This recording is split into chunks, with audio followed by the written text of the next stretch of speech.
우리나라는 참 지정학적으로 아주 특수합니다. 해양 세력과 대륙 세력의 완충지대입니다. 해양 세력이 막 힘이 세면 우리나라를 거쳐서 해양 세력을 점령을 하고, 해양 세력이 힘이 세면 우리나라를 쑥대밭으로 만들어서 또 대륙으로 침투를 합니다. 이스라엘도 우리나라랑 비슷합니다. 애굽을 중심으로 한 나일강 세력하고 아수르를 중심으로 한 북쪽에 있는 메소포타미아 세력의 그 딱 중앙에 위치를 합니다. 반달 지역인데 딱 중앙.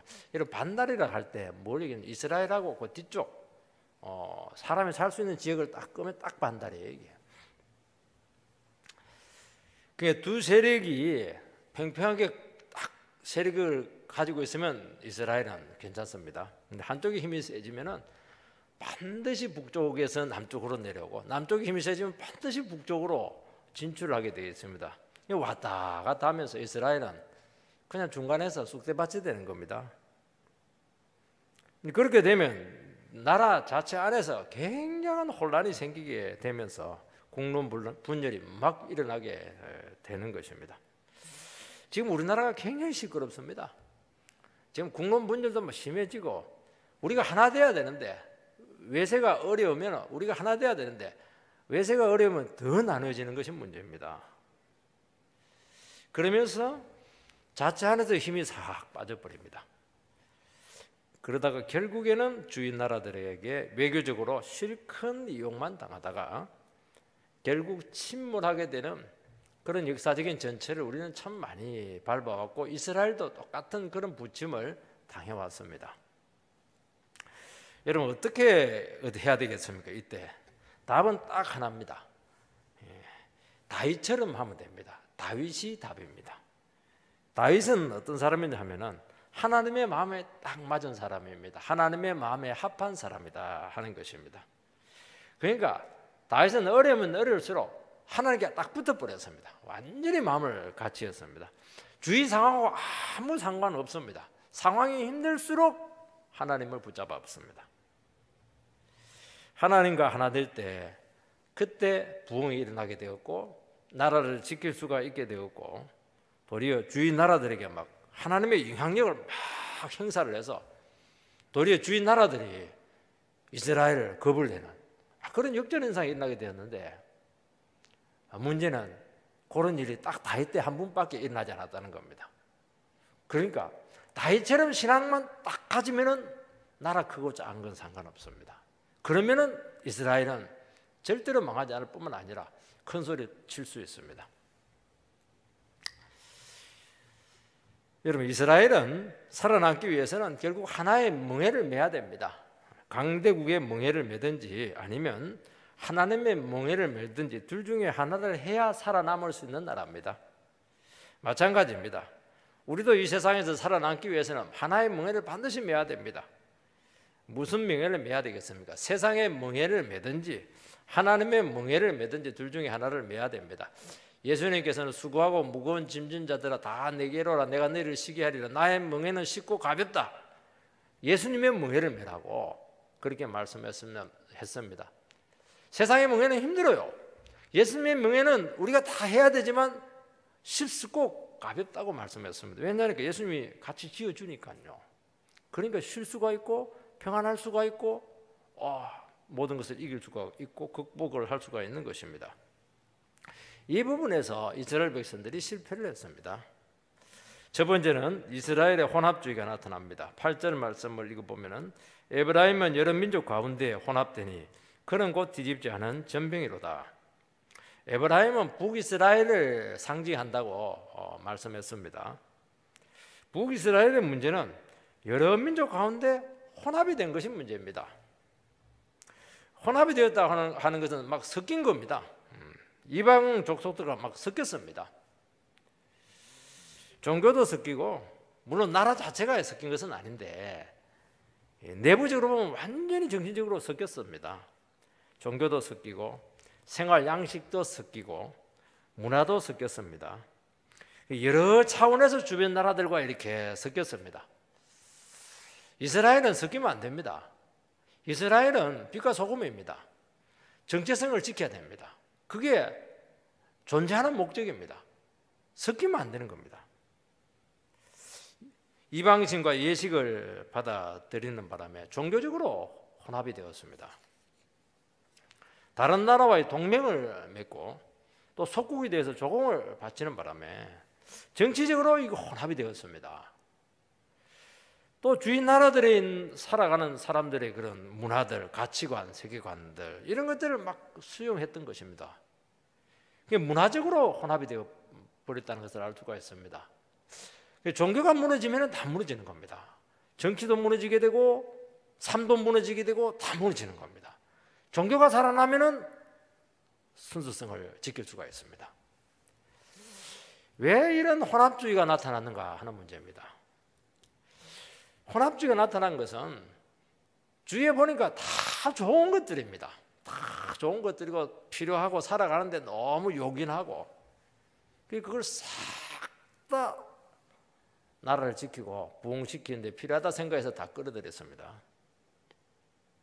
그래서 나라를 지키기 위해서 힘이 될 만한 것들, 유익이 될 만한 것들을 다 끌어들여서 수용했는데 나타난 현상은 그렇게 혼란스러웠습니다. 여러분 색깔들이 있습니다. 빨주노초 파남보 무지개만 해도 무지개가 아름다운 것은 빨주노초 파남보가 한 덩어리로 되어 있지만은 고유의 색을 가지고 있기 때문에 그게 섞인 것은 아닙니다. 그것은 배열이 되어 있는 것을 무지개라고 하지 않습니까? 빨주노초 파남보를 딱 혼합을 시켜버리면요 고유색이 없어집니다. 검정색도 아닌데 아주 거무튀튀한데 아주 그 질이 안 좋은 족보가 없는 그런 이상한 색이 등장을 합니다.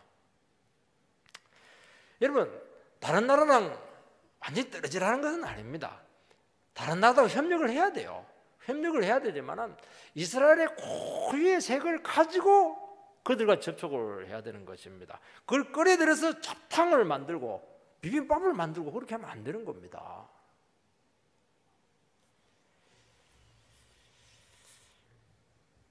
여러분 하나님 백성들에게 있어서 가장 중요한 것은 뭐냐? 정체성이고 순수성입니다. 이 정체성과 순수성은 하나님 한 분만 의지하게 될 때 나타납니다. 순수한 말씀의 영혼을 살리고 바로 이 순수한 정체성이 이스라엘을 지키는 겁니다. 왜냐하면 그것이 이스라엘 백성들이 존재한 목적이고 그렇게 될 때 하나님은 세상 끝까지 지켜줍니다. 그러니까 이스라엘 사회 안에 막 주위에 있는 것 모든 것들이 막 쓰레기처럼 막 들어와서 섞인 것은 자기들은 좋다고 했는데 그걸 뒤집어서 이야기하면은 하나님을 놓쳤기 때문에 나타난 현상입니다. 여러분 하나님 한 분만 딱 의지하면은 많은 것이 필요한 것 같은데 많은 것이 필요치가 않습니다. 왜냐하면 하나님은 딱 하나만 요구합니다. 뭘 요구합니까? 믿음만 요구합니다. 믿음만 있으면 필요하면 다 주십니다. 하나님을 의지하지 못하면은 그때부터 챙겨야 될 것이 굉장히 많아집니다. 갖춰야 될 것이 굉장히 많아집니다. 소유도 있어야 되고 권력도 있어야 되고 지식도 있어야 되고 세상 돌아가는 모든 지식도 알아야 되고 또 세상에서 요구하는 모든 자격들을 다 갖춰야 됩니다. 여러분 이게 필요 없다는 것이 아닙니다. 하나님을 의지하게 될 때 이 모든 것들 필요하고 필요하면 다 주시고 공부시키시고 물질 주시고 축복하십니다. 이 모든 것을 하나님께서는 믿음 가운데 쓰게 될 때 놀라운 구원의 도구로 우리를 사용하신다는 것입니다. 그런데 문제는 뭐냐니까 하나님을 딱 놓치는 순간 갑자기 마음이 급해지면서 세상에 필요한 것이 너무 많아집니다. 살아가는데 이것도 필요하고 저것도 필요하고 막 정신을 못 차리는 겁니다. 다 필요해요. 또 도움이 됩니다. 또 그게 나쁜 게 아닙니다. 굉장히 좋은 겁니다. 경영도 필요하고 정치도 필요하고요. 윤리학도 필요하고 다 필요합니다. 그러면서 잡탕신앙으로 바뀝니다. 족보가 없습니다. 색깔이 딱 없어집니다. 여러분 하나님 한 분에게 나가지 않으면 결국 세상에서 그 피로를 채우기 위해서 허겁지겁 힘을 다 써야 됩니다. 지도자는 어떻게 합니까? 지도자 그 높은 자리에 올라가서 뭐 해야 됩니까? 백성들을 하나님께로 이끌고 백성들을 행복하도록 섬겨야 되는데 그럴 정신이 어디에 있습니까? 높은 자리에 올라가는 게 얼마나 힘든데요. 거기서 한몫 챙겨야 되는 겁니다. 왜냐하면 투자를 너무 많이 했거든요.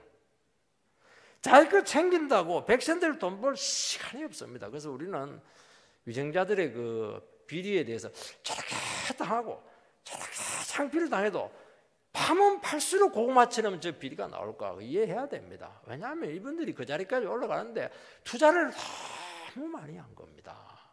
본전 챙겨줘, 본전. 백성들은 백성들대로 마찬가지입니다. 예배드릴 시간이 어디 있습니까?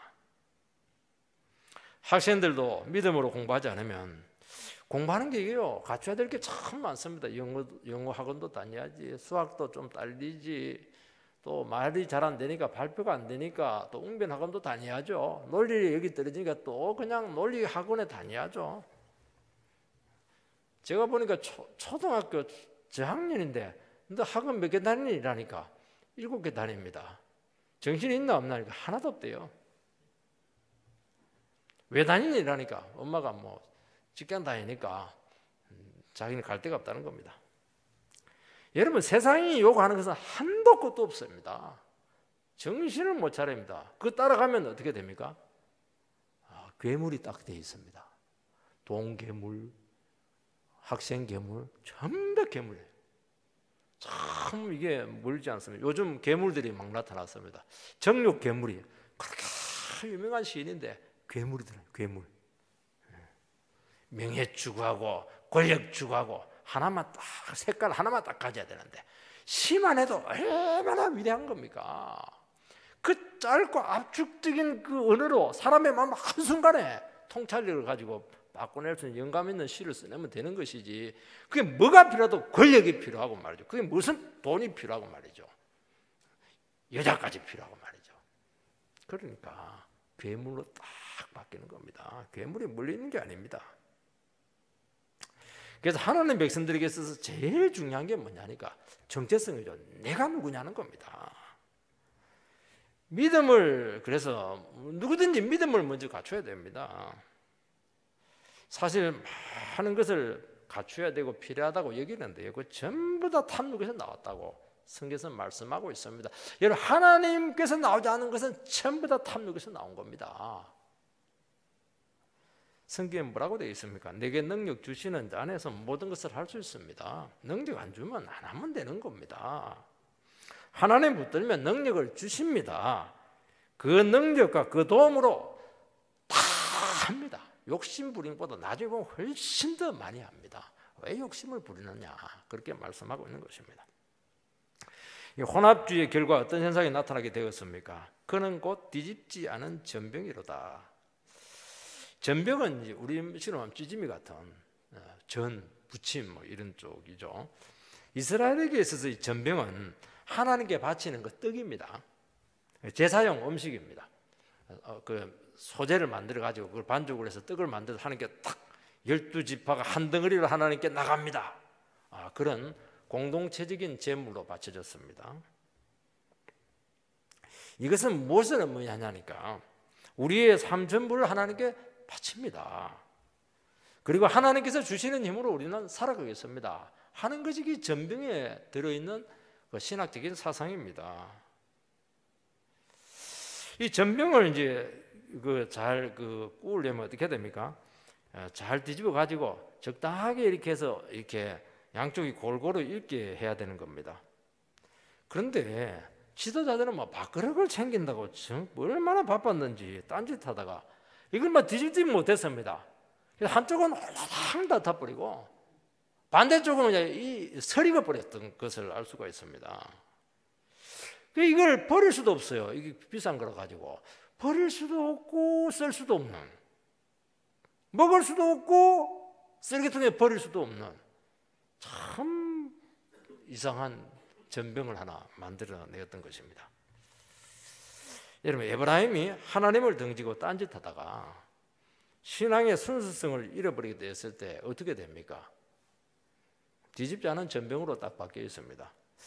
먹을 수도 없고 버릴 수도 없고 참 아주 그런 존재가 되었다는 겁니다. 디모데후서 3장 16절 17절 말씀을 읽어보면 모든 성경은 하나님의 감동으로 된 것으로 교훈과 책망과 바르게 함과 의로 교육하기에 유익하니 이는 하나님의 사람으로 온전하게 하며 모든 선한 일을 행할 능력을 갖추게 하려 함이라. 하나님의 사람으로 온전케 한다. 성경은 하나님의 사람이 되게 합니다. 하나님께서 귀히 그 하나님의 사람을 쓰십니다. 그리고 제일 중요한 기능 중에 하나가 뭐냐니까 온전케 한다. 하나님의 말씀은 우리를 온전케 합니다. 우리는 오늘 시대를 살아가면 성경을 읽고 가까이 하면은 완벽하게 한다. 단 탁월하게 한다. 참 그 말씀을 해주면 좋을 텐데 그렇게 하지 않고 온전하게 만든다는 겁니다. 이 균형 잡힌 사람이 되게 하겠다는 겁니다. 이 밸런스죠. 밸런스. 여러분 운동을 잘하는 사람들 결국에 보면요 균형이 맞는 사람입니다. 밸런스가 있어야 운동을 제대로 해냅니다. 그리고 약점이 없어요. 뭐 한 기능은 잘하는데 하나만 탁월한 사람들은 보면 반대쪽에 치명적인 약점이 있습니다. 그러면 그 밸런스가 무너지게 돼가지고 그 약점을 아는 사람의 공격에서 그대로 무너집니다. 하나만 딱 공격하면 그대로 그 사람은 질 수밖에 없습니다. 성경은 뭘 얘기하냐니까 우리에게 밸런스를 줍니다. 삶과 인격에 밸런스를 주게 됩니다. 그러니까 흔들려도 균형을 찾는 거죠. 그리고 결정적인 약점이라든지 하자를 얻게 만듭니다. 사람이 성공하려고 하면 뛰어나야 됩니다. 탁월해야 됩니다. 아무리 탁월하고 뛰어나더라도 약점이 있고 하자가 있으면 반드시 한계가 노출이 됩니다. 특히 어떤 사람은 죄에 약하고 유혹에 약한 사람들이 있습니다. 그 사람이 무너지는 것은 시간 문제입니다. 단기간에는 뛰어나고 탁월한 것이 아주 두각을 드러낼지 모르겠지만은 장기적으로 가면은 사실은 능력과 지혜는 하나님께서 주십니다. 더 중요한 건 뭐냐니까 우리가 하나님 앞에서 온전한 밸런스를 가져야 되는 겁니다. 말씀이 우리 인생을 이렇게 온전하게 만든다고 말씀하고 있습니다. 그러면 능력은 따라오는 겁니다. 여러분 강해 설교를 들으면 처음에는 이게 별것 아닌 것 같습니다. 그런데 가만히 듣고 보면요 성경에 힘이 있다는 것을 알게 됩니다. 아마 여러분들께서 지금 성경 읽기를 하고 있을 텐데 성경 자체가 힘이 있는 겁니다. 많은 거 쓸 필요가 없어요. 예화들 많이 쓸 필요도 없습니다. 그리고 성경이 삶과 인격 구석구석을 말씀으로 비춰줍니다. 그리고 우리 인생의 문제에 대해서 답을 줍니다. 답이 없는 것 같은데 문제를 가지고 성경 앞에 딱 나가면 우리가 여기에 반드시 답이 있다. 믿음으로 나가면 반드시 성경을 우리에게 말씀해 줍니다. 답을 줍니다. 왜냐하면 사랑하는 자에게 하나님께서는 지혜를 주신다고 말씀했기 때문입니다. 이런 성경적인 답을 얻게 되면 급할 것도 없습니다. 답이 있으니까요. 무리할 것도 없습니다. 지나치게 나갈 것도 없습니다. 어떻게 하면 되겠습니까? 하나님의 말씀 답을 딱 붙잡고 말씀에 순종하면 걸어가면 시간만 되면 하나님의 때 다 되게 돼 있는 겁니다. 그리고 죄가 있으면 죄를 이기고 유혹이 있으면 유혹에 지뢰받도 피하기 위해서 결국에는 우리 인생을 온전하게 이끄신다는 것을 말씀해 주고 있는 것입니다. 성경처럼 확실하고 분명한 것이 없습니다. 어떤 분은 참 능력이 있습니다. 정말 탁월하고 또 사랑도 얼마나 많고 진짜 잘 섬깁니다. 그런데 인격적으로 심각한 문제가 있습니다. 참 유능한데 질서도 잘 안 지킵니다. 인격적인 뭔가 불신들이 있어요. 그러면은 안 되는 겁니다. 쓸 수가 없습니다. 왜냐하니까 하다가 박살나는 것은 한순간입니다. 여러분 온전한 것이 먼저고 능력은 그 다음이다 하는 것을 기억해야 됩니다. 그래서 우리가 하나님의 말씀을 듣고 자꾸 우리를 연단을 받아서 우리를 하나님의 마음으로 다윗처럼 하나님의 사람으로 자꾸 만들어져야 됩니다. 만들어지기만 하면 하나님께서 그 필요한 대로 데려가 쓰면 그 용도에 따라서 능력은 따라오게 되어 있는 것입니다. 또 기도하면 주십니다. 여러분 아무리 우리가 약하고 부족하더라도요, 하나님의 뜻이면 하나님께 나를 들어 쓰기만 하면은 다 감당합니다. 9절 말씀을 보면 이방인들이 그의 힘을 삼켰으나 알지 못하고 백발이 무성할지라도 알지 못하는도다. 에브라임은 걷잡을 수 없이 타락하고 무너지게 되었습니다. 에브라임은 하나님 없이 어떻게 했냐니까 나름대로 이게 힘을 키웠습니다. 나름대로 국력도 키우고 경제도 키우고 그리고 많은 노력을 했습니다. 근데 결국에는 그게 이방인들이 그냥 삼켜버렸습니다. 그냥 자기 나름대로 막 노력을 하고 많은 것을 이루었는데, 힘을 키웠는데 이방인들 좋은 꼴 시켰다는 겁니다. 실컷 노력하고 남의 나라 좋은 일만 시켰다, 그 얘기를 하고 있는 것입니다. 여러분, 이스라엘은 그 자체로 힘이 없습니다. 이스라엘은 스스로 존재할 수 없는 정체성을 가지고 있습니다. 그래서 하나님이 안 도와주면은 천하에 불쌍한 사람이고 천하에 자기를 지킬 수 없는 무능력한 존재가 이스라엘입니다. 왜 백발이 무성합니까? 고생은 고생대로 사건하고 고민은 고민대로 사건하다 보니까 어느 날 거울에 또 보니까 뭐 백발입니다. 이게 힘이 빠져가지고 이빨도 빠져 있고 말이죠. 나도 모르는 사이에 그냥 백발이 되었습니다. 저도 한 2년 고생하니까 약간 흰머리가 좀 더 생긴 것 같아요. 여러분, 성경에서 백발은 영광의 멸류관이고 참 긍정적으로 표현을 합니다. 왜냐하면 지혜와 경륜이 녹아든 신앙의 상징이 백발입니다. 이것은 오직 말씀 의지하고 믿음으로 살아올 때 주시는 하나님의 영광입니다. 늘는 것이 우리는 이게 추한 것이 아니에요. 늘는 게 참 복된 겁니다. 어떻게 늘는 게? 하나님과 함께 늘는 것은 정말 영광스러운 겁니다. 어떤 분들은 나이가 빨리 들으라 그렇게 하는 겁니다. 저도 이제 5학년이지만 확실히 4학년 때보다 훨씬 죄에 대해서 이게 이기는 힘이 훨씬 더 강해졌습니다. 60이 되면은 거의 뭐 예수님 한 2분의 1 안 되겠나. 70이 되면은 거의 예수님급이 안 되겠나. 30대, 40대는 막 정신을 못 차렸습니다. 야망, 정욕에 들끓어가지고 40대 되니까 조금 나아지더니 50대 되니까 훨씬 더 나아졌습니다.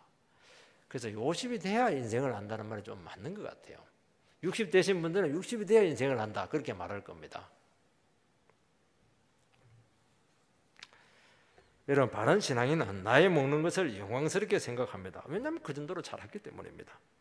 주님 의지하지 않고 자기 힘으로 생고생만 하게 될 때 백발은 추해지고 이빨 빠지고 눈은 어두워지게 되고 그렇게 된다는 겁니다. 여러분, 우리의 모든 능력은 하나님께로부터 나옵니다. 교회의 능력은 성령님으로부터 주어지는 것입니다. 우리나라를 지키는 것은 친중이냐 친미냐에 달려있는 게 아닙니다. 하나님께 달려있고 하나님이 이 나라를 지켜주신다는 것입니다.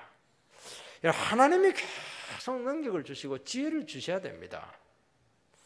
여러분, 세상을 의지하면은 반짝 자기가 모아둔 그 힘을 한번 쓰고 어떻게 되냐면 남 좋은 일 해주고 자기는 망합니다.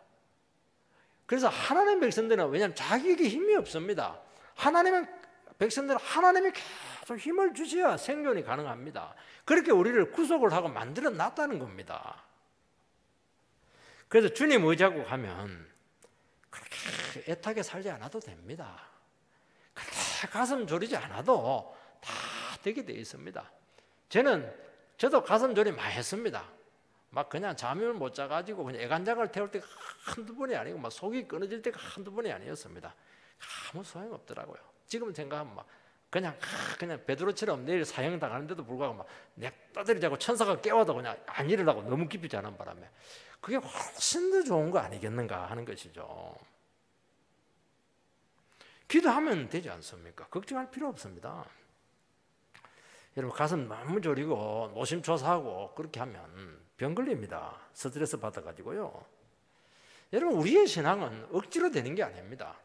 저절로 되게 해야 되는 것입니다. 이 비밀을 빨리 알으시기 바랍니다. 여러분 교회 부흥도 막 이 사람 저 사람 막 끌어모은다고 되는 게 아니에요. 주님이 사람을 보내주셔야 되고 주님의 능력으로 되게 해야 되는 겁니다.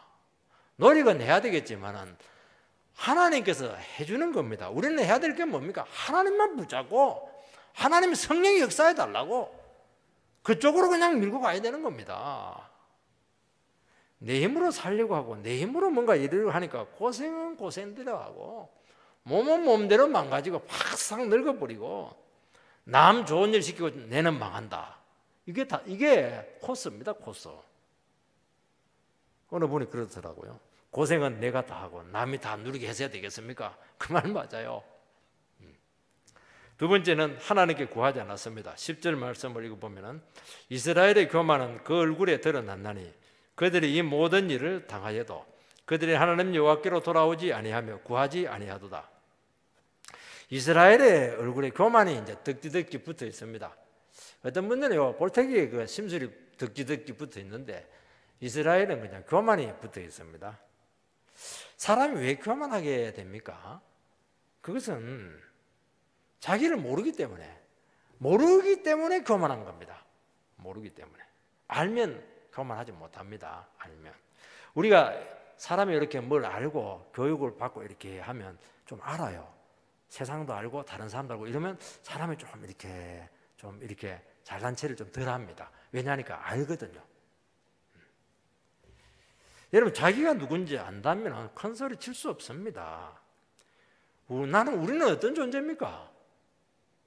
그냥 하나님께서 그냥 콧구멍 막아버리면 죽을 존재입니다. 언젠가는 죽어야 될 존재라는 것을 안다면 하루를 겸손히 살아가게 된다는 겁니다. 한 은퇴하신 이 목사님이 좀 노역이 심했습니다. 이 기도원의 땅을 자기가 일구었는데 교회에서 명의전을 해달라고 자꾸 하고 은퇴를 하셨는데도 불구하고 자꾸 돈을 교회에 요구를 해서 교회를 막 시험 들게 했습니다.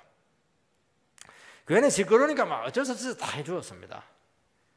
근데 그 원로 사모님이 또 돌아가셨는데 돌아가셨으면 좀 그냥 사셔도 될 텐데 한 달인가 두 달 후에 또 재혼을 했습니다. 재혼하면 또 잘 살면 좋을 텐데 한두 달 후에 폐암에 걸려가지고 이분이 그냥 폐가 그냥 망가져서 돌아갔습니다. 그 교회 성도님들은 참 그 죽음을 안타까워하고 이래야 될 텐데 말은 안 하는데 속 시원하다. 그런 한 성도가 저희 간접적으로 제게 이야기를 했습니다. 얼마나 불행합니까, 그죠? 불행한 겁니다. 천국을 소망하고 죽음을 묵상했으면 그렇게 정신없이 살다가 마지막까지 왜 죽는지도 모르고 정신없이 죽지는 않았을 겁니다. 오늘 사람들은요 똑같아요.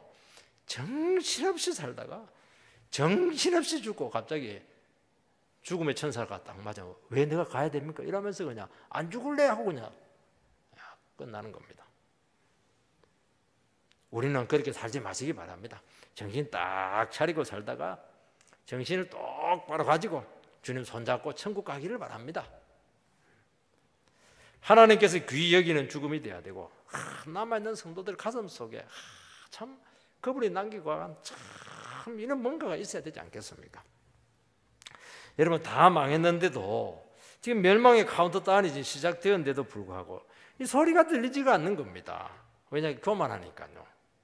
교만한 사람은 자기밖에 모르거든요. 안 들립니다. 예전엔 내가 잘했고 내가 잘했으니까 막 주장하고 억지 부리고 목에 힘주고 그렇게 하는 겁니다. 너무 뻔뻔스러워요.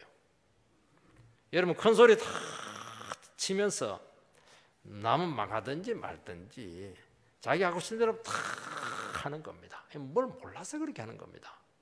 언제 죽을지 모르는데 그렇게 하는 겁니다.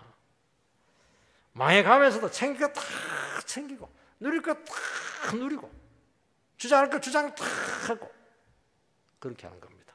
사람이 교만이 그렇게 무섭습니다. 망할수록 더 마음이 바빠지는 겁니다. 자기 힘으로 더 살리고 몸부림을 치기 때문에 그렇게 하는 겁니다. 11절 말씀을 읽어보면 에브라임은 어리석은 비둘기같이 지혜가 없어서 애굽을 향하여 부르짖으며 아수르로 가는도다. 이 비둘기 비유가 나옵니다. 이 비둘기는 우리가 생각할 때 평화의 상징이다. 또 우편물도 이렇게 배달하고 아주 이롭고 지혜로운 새로 우리는 생각을 합니다. 근데 실제 조리학자들이 하면 비둘기야말로요 정말 개걸스럽고 탐욕스럽고 정말 미련하다고 합니다. 지밖에 모른다고 합니다. 그래서 어리석은 비둘기다. 성경에 보면요 정확해요. 과학적으로도 생물학적으로 정확합니다. 어리석은 비둘기다 그렇게 표현을 합니다. 우리식으로 말하면 몰지각한 비둘기입니다. 원래 의미는 뭐냐니까 비둘기처럼 넓다, 좀 어역이 된 겁니다. 유혹에 넓게 펼쳐져 있다 그런 뜻을 가지고 있습니다. 유혹에 약하고 시야가 참 좁고 쉽게 덫 안으로 거물 안으로 들어가서 스스로 그냥 망하는 겁니다. 그게 비둘기입니다. 그래서 조리학자들에 의하면 비둘기 잡기가 제일 쉽다고 합니다.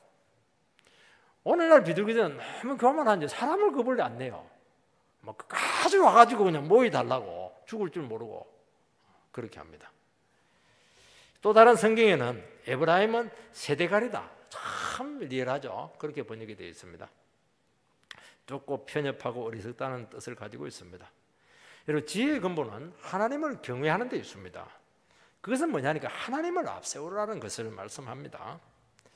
사람이 급하게 판단을 내리는 이유는 하나님을 의식하지 못하고 내 마음에 자꾸 급하기 때문에 쉽게 대답을 하고 쉽게 판단을 내리기 때문입니다.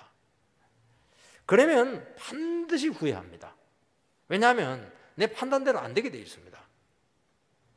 예수님께서는 산상설교에서 너희들이 세상 살아갈 때 예면 예고 아니면 아니요 거기서 더 지나는 것은 죄다 그렇게 말씀했습니다. 그래서 딱 판단 내려가지고 하나님 뜻이면 예, 하나님 뜻이 아니면 아니요 그거 얘기만 하라는 겁니다. 사족을 붙이지 말라는 것입니다. 왜냐하면 하나님의 뜻이면 되게 돼 있습니다. 하나님 뜻이 아니면 아무리 노력해도 안 되게 돼 있습니다. 그래서 우리는 하나님 뜻을 분별해야 되는 겁니다. 딱 말씀을 듣고 하나님 뜻을 분별하라는 겁니다. 어떻게 피조물인 인간이 모든 것을 다 할 수 있고 책임을 질 수가 있겠습니까? 그래서 신중하라는 겁니다. 이 계명은 이거는 어떻게 보면 맹세의 계명에 나와 있는 겁니다. 여러분 깊이 생각하고 어떤 문제를 두고 적어도 한 서너 번만 딱 기도하고 생각하고 응답받고 그렇게 하면요 거의 실수 없습니다. 이런 자세로 살아가면 사실은 거의 할 말이 없습니다. 할 말이 없어요. 무슨 말 합니까? 감사합니다. 기도합니다. 미안합니다. 그런 것밖에 할 말이 없습니다. 말이 많은 것, 자기 생각이 너무 많고 자기 계획이 너무 많고 자기 의욕이 너무 많기 때문에 그렇게 하는 겁니다. 복잡하죠. 그러니까 삶이. 그게 비둘기입니다. 개걸스러운 것이고 탐욕이 많고 속이 시야가 좁은 것이고요.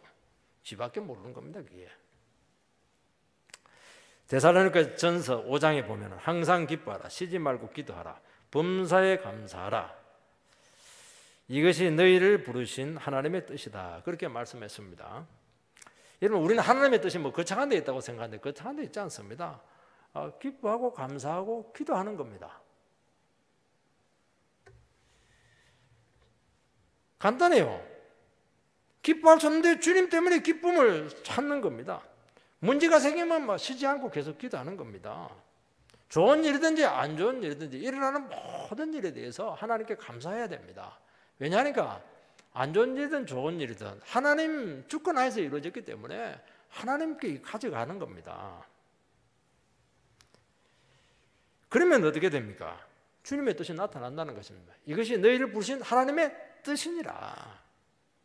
뜻이 먼 미래 큰 걸 되는 게 아닙니다. 오늘 기뻐하고 오늘 기도하고 오늘 감사를 해내면 나에 대한 하나님의 선한 뜻이 다 이루어진다고 약속하고 있는 겁니다. 믿으시기 바랍니다. 그러면 고민할 게 없습니다. 하나님의 뜻을 찾는 법, 어려운 책 15,000원 주고 살 필요도 없습니다. 그냥 그렇게 살아가시기 바랍니다. 여러분 복잡할 거 하나도 없어요. 생각이 많고 욕심이 많으니까 복잡하지 정말 복잡할 거 없습니다. 우리 시키면 시킨 대로 하고 그렇게 하면 끝나는 겁니다.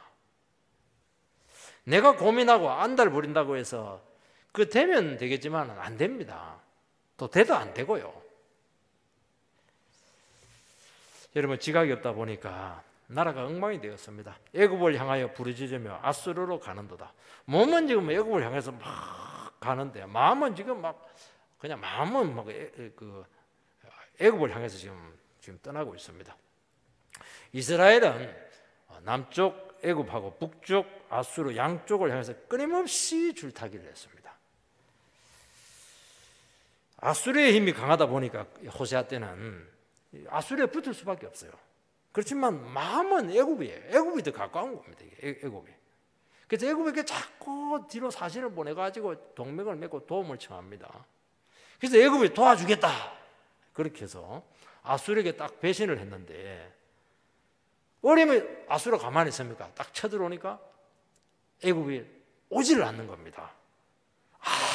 아무리 도움을 기다려도 안 오는 겁니다. 애굽은 원래 이스라엘 도울 수가 없었던 것입니다. 그러니까 이제 결국 망했죠. 애굽은 부도스프였습니다. 꼼짝없이 걸려들게 된 것입니다. 여러분 하나님을 의지하지 않으면 딱 이런 식으로 망합니다. 어떻게 망합니까? 하나님을 의지하지 않으면 하나님이 하는 공격이 너무 큽니다. 그래서 나를 도와줄 수 있는 모든 것들, 모든 사람들 있는 대로 다 끌어모읍니다. 그러다가 결국 여기 갔다가 이쪽에 붙었다가 이렇게 하다가 부도숲이 하나 딱 받고 망하는 겁니다. 여러분 부도 나는 게요 어려운 게 아닙니다. 몇 번 왔다 갔다 하다가 딱 걸리면 끝나는 겁니다. 여러분 부도숲이가 무엇입니까?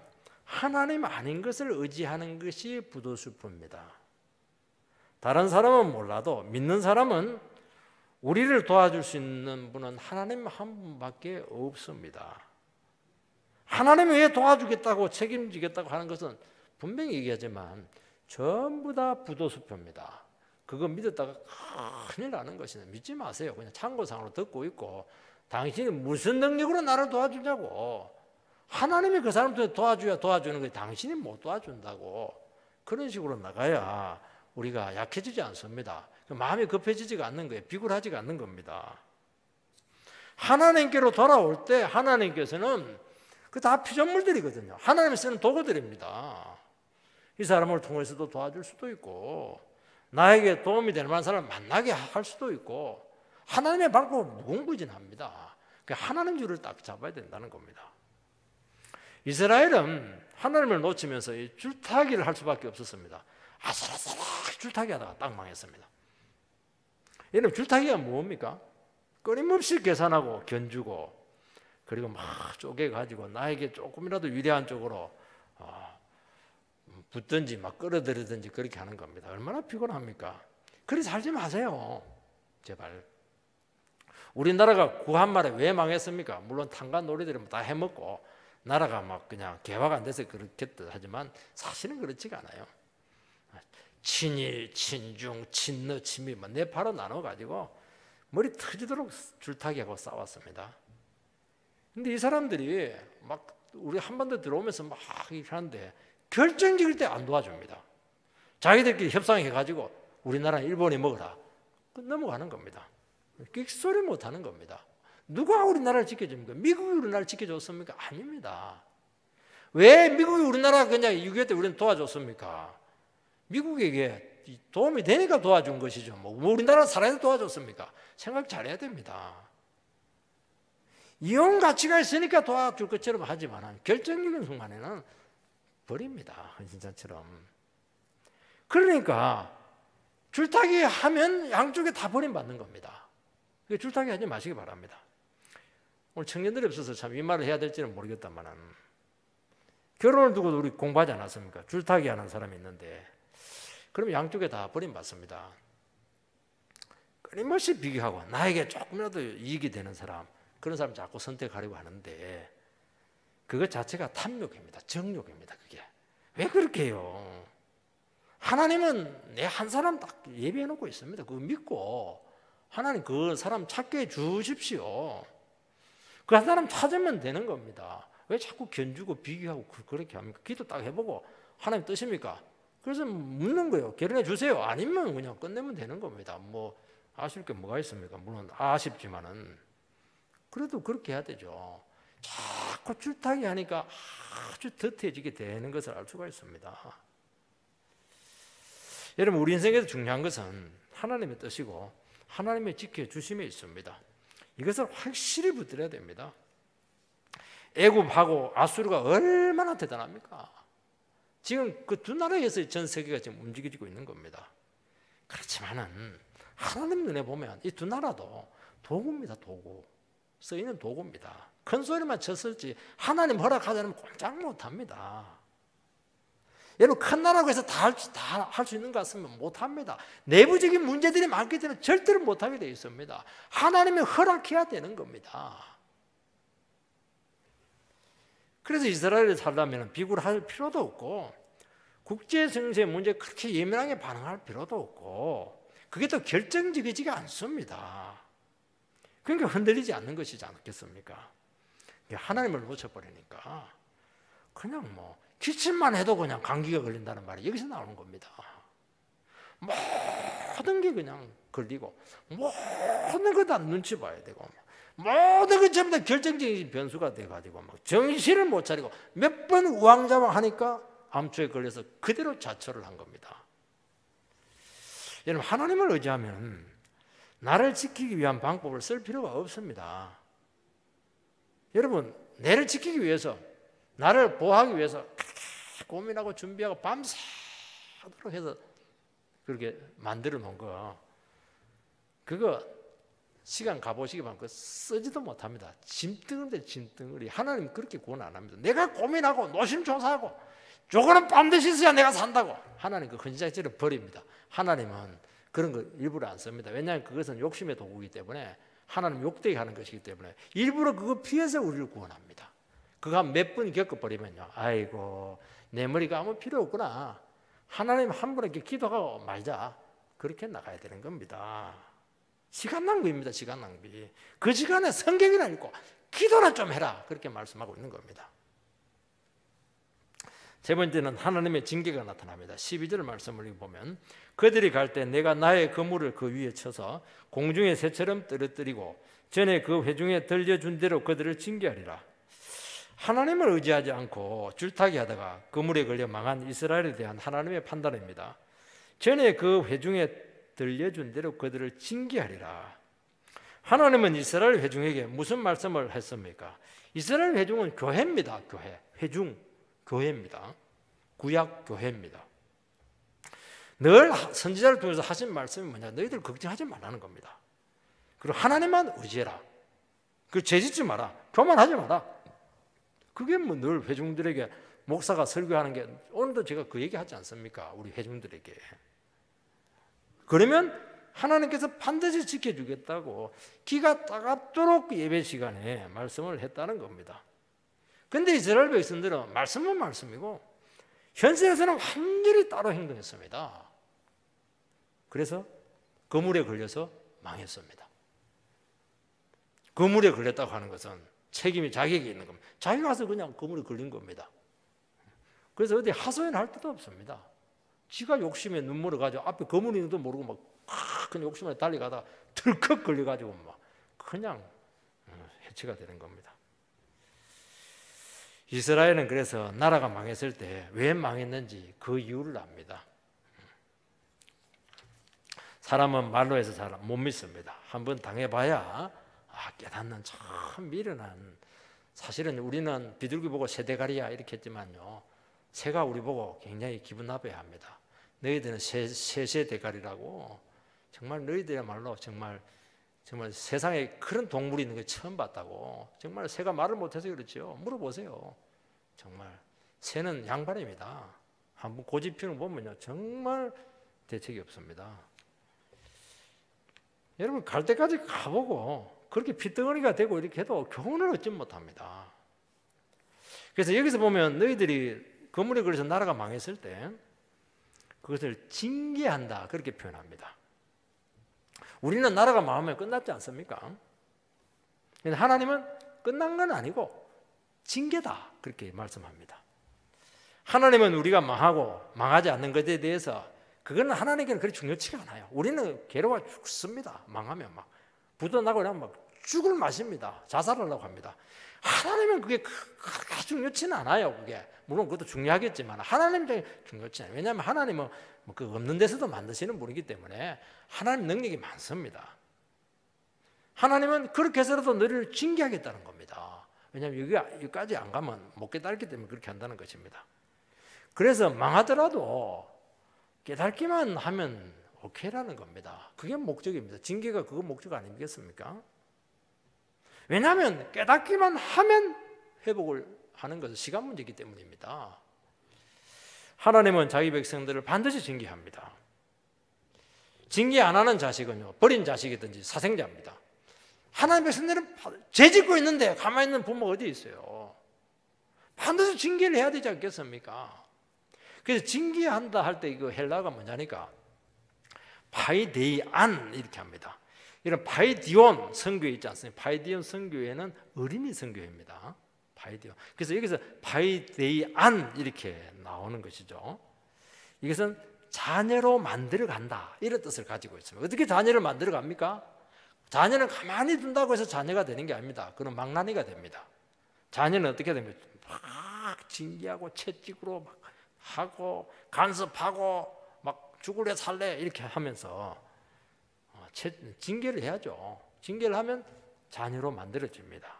그래서 사랑하기 때문에 징계합니다. 하나님은 변하지 않는 이스라엘 백성들을 아수르라고 하는 풀무에 집어넣어서 막 징계했습니다. 연단을 받기 위해서 의와 평강의 열매를 맺는 하나님의 자녀를 만들기를 원하셨습니다. 이게 뭐냐니까 아버지의 의로우십니다. 아버지의 의다 할 때는 이것을 얘기하는 겁니다. 이게 하나님의 사랑 방식입니다. 조금 거칩니다. 그래서 성경에 보면 하나님이 의로우신 분이다. 그 말씀은 하나님만이 옳으신 분입니다 하는 것을 이야기를 하는데 그 하나님이 옳다고 하는 데는 반드시 전제가 있습니다. 사랑이라고 하는 전제가 반드시 붙어 있습니다. 의와 긍휼이 풍성하신 하나님, 의와 긍휼, 의와 옳고 긍휼은 사랑이지 않습니까? 예를 들어 보겠습니다. 아이가 철길에서 막 놀다가 사고를 당해서 죽었습니다. 엄마는 기가 딱 철길에서 놀지 말라고 이놈아 칵 말했는데 그렇게 죽고 나서 무슨 소용이 있어요? 사람들에게 막 하소연하면서 낸들 어떻게 하냐고 기가 따갑도록 때리고 그냥 그 녀석을 내가 했는데도 말 안 듣고 죽었다고 막 가슴을 치면서 막 자기를 질책을 합니다. 엄마는 잘못이 없죠. 그리고 법적으로 무죄입니다. 그렇지만은 엄마의 사랑이 부족한 겁니다. 이것은 자녀에게 철길이 정말 위험했다면은 아무리 돈을 뭐 대출을 하더라도 안전한 지역으로 이사를 가서 애가 그런데 못 놀도록 조치를 취하는 것이 이게 엄마에게 옳은 겁니다. 이게 사랑인 겁니다. 이게 의로운 것이죠. 여러분 사랑은 행동하게 하고 움직이게 하는 겁니다. 우리가 신앙생활을 하면 할수록 하나님의 일하심에 대해서 그래서 눈에 우리가 띄게 되고 경험을 하게 된다는 것입니다. 우리 식의 의로움이 아닙니다. 여러분 내가 옳다고 생각하는 것이 옳은 것이 아닙니다. 하나님께서는 말 안 듣고 늘 죄짓는 우리를 위해서 너무나 많은 행동을 했고 너무나 많은 대가를 지불했습니다. 그 절정판이 누구냐? 십자가죠. 십자가는 하나님의 공의와 사랑이 딱 하나가 된 겁니다. 여러분 공의와 사랑은 반대 개념입니다. 공의는 죄인을 용서하지 않는 겁니다. 그냥 징계하는 겁니다. 사랑은 뭡니까? 사랑은 그냥 봐주는 것이죠. 그런데 그 죄를 하나님이 대신 다 끌어안으셨다는 것을 우리는 고백하지 않습니까? 아들을 죽게 하심으로 우리의 모든 죄값을 다 지불하시고 지옥 형벌에 빠진 우리를 구원했습니다. 말로 해서 듣지 않고 징계 주어도 듣지 않는 자기 백성들을 위해서 하나님은 마지막 수단을 썼는데 그것이 하나님 자신을 죽이는 것이고 사실 하나님 자신보다 더 고통스러운 하나님의 독생자를 우리를 위해서 내어주신 그 대가를 지불했던 것입니다. 이것이 옳은 것이고 이것이 의로운 겁니다. 이것이 하나님의 사랑인 것입니다. 여러분 아수르는 이스라엘은 나라가 망했지만 다시는 회복하지 않았습니다. 유다는 바벨론에 가서 70년을 돌아왔지만 아수르는 영원히 지구상에 아수르가 아니고 이스라엘은 영원히 지구상에서 없어졌습니다. 왜 그들이 포로에서 돌아오지 못했습니까? 그것은 딱 하나입니다. 그 험난한 곳에서도 그들이 깨닫고 주님께 돌아오지 못했기 때문입니다. 언제 그들이 돌아왔습니까? 사도행전 2장에 그들이 돌아왔던 겁니다. 예수가 십자가에 죽으시고 마가다락방에서 성령이 부어졌을 때 전 세계에 흩어졌던 모든 이스라엘 백성들이 그곳에 모여서 회개하고 방언받고 능력받고 완전히 하나님 백성으로 영적인 이스라엘로 그들이 다시 태어나게 되었던 것입니다. 이것이 하나님께서 일하시는 방식인 것입니다. 이것이 사랑이고 이것이 의로운 것입니다. 그러니까 하나님의 사랑은요, 무시무시합니다. 이스라엘 백성들이 몇 년 만에 돌아왔습니까? 722년에 북이스라엘이 망했으니까 BC 700년 만에 이스라엘 백성들이 돌아왔습니다. 하나님 잊어버리지 않아요. 무시무시합니다. 그리고 막 얼마나 많은 일들이 일어났습니까? 여러분, 우리는 오늘 이 하나님의 사랑과 공의를 배워야 되는 겁니다. 이걸 모르니까 자꾸 인간적인 생각을 하게 되고 자기에 대해서는 점수를 많이 주고 동정을 자꾸 하고 그렇게 하는 겁니다. 나는 할 만큼 했습니다. 그런 소리 절대로 하지 마세요. 하나님이 옳은 겁니다. 네가 할 만큼 한 게 무슨 소용이 있냐고. 내 기준에 봤을 때는 아니라는 겁니다. 하나님이 옳아야 옳은 겁니다. 스스로 자유하지 마시기 바랍니다. 나는 너무 고통을 많이 받아서 너무 섭섭하고 억울합니다. 아직 멀었다. 한 300년 더 남았을지 모릅니다. 우리는 돌아올 때까지 눈물로 기도하시기 바랍니다. 하나님이 옳다 판정을 내려야 돼요. 너는 됐어. 너는 이제 내 자녀야. 너는 내 마음에 합한 사람이야. 너는 다윗이야. 그 판정을 우리가 받아야 된다니까요. 그전에는 막 계속 줄타기하고 온갖 생각과 머리가 복잡하고 그거 다 욕심입니다. 그거 다 내려놓게 되었을 때 주님께서는 뭐라고 했습니까? 7번에 70번이라도 용서해라. 이겁니다. 우리 다른 사람 대할 때요, 몇 번, 3번 잘못하면 막 박살냅니다. 70번씩, 7번, 490번, 그걸 무한대로 용서하라는 겁니다. 하나님의 사랑은 그 정도로 넓고, 그 정도로 여유가 많고, 그 정도로 우리를 깊이 있게 우리를 인내하시고 도우신다는 것을 알고, 다시 한 번 더 우리가 주의 사랑 앞에 거꾸러지는 그런 은혜 있게 되기를 주의 이름으로 축복합니다.